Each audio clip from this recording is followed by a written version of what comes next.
What is going on, Facebook? How are you today? It is Tuesday, or as many call it, Transformation Tuesday. So hopefully everyone is having a fantastic week.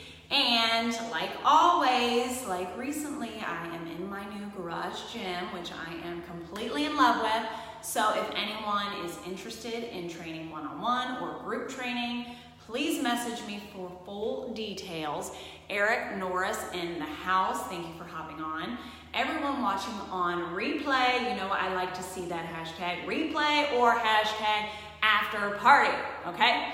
Now, everyone's probably like getting off work right now, getting the kiddos ready for dinner, but I am not. So we're talking squats today, people. We are talking tips for squats, and the best tip I have for you has to do with form.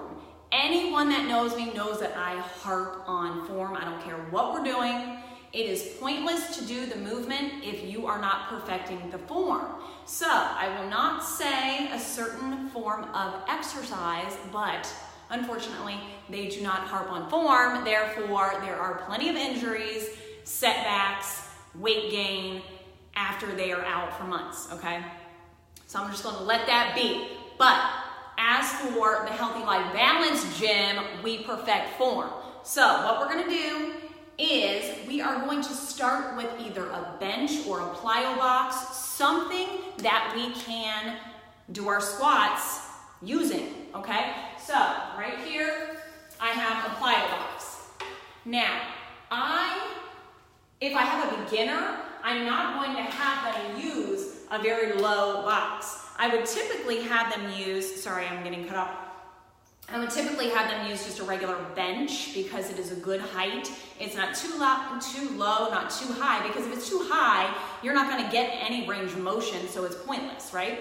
So what we wanna do is find something that, we can squat on comfortably without the barbell, without any weights to begin.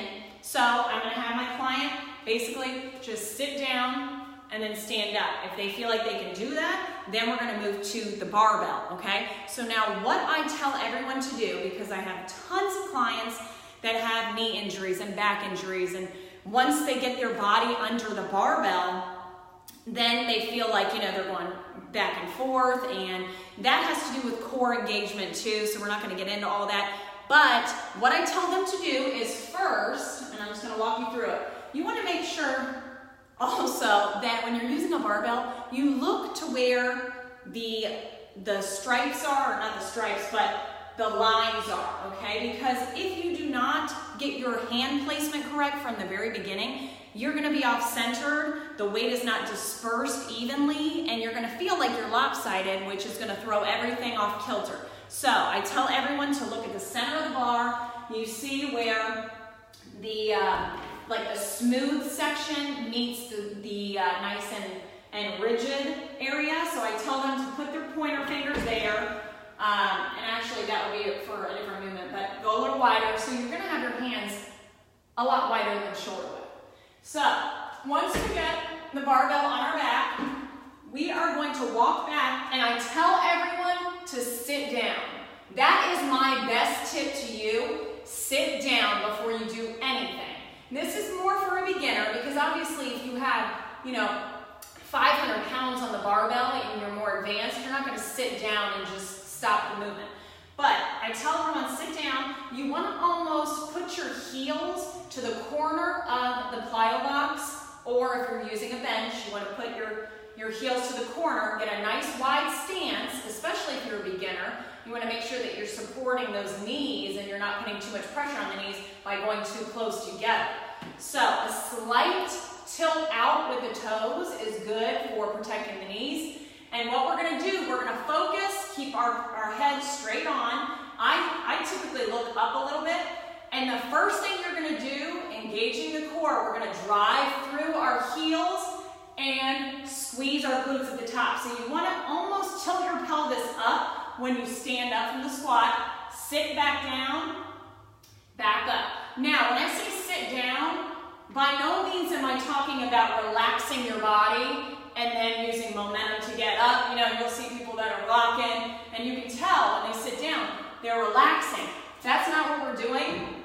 You're sitting down, but still keeping body weight in your heels. So you still have that weight going, but you slow the movement and then you power through the heels on the way up, tilting the pelvis up, squeezing the glutes, squeezing the hamstrings. Everything is contracting on the way up. You're blowing your air out on the exertion on the way up. Yada, yada, yada, okay? So I thought I would hop on here because I'm gonna get a quick workout in before my client comes here in an hour. And I'm doing some squats, so I felt the need to share that little tip with you. If you find this helpful, drop the word helpful in the comments. If you guys wanna see any other videos, any other things on form, if you have any suggestions, any questions, drop it in the comments. And that's all I have for you tonight, okay? So everyone have a great week. You may see me tomorrow night, you may not, I don't know, but if I don't see you, have a great week, and I'll talk to you soon.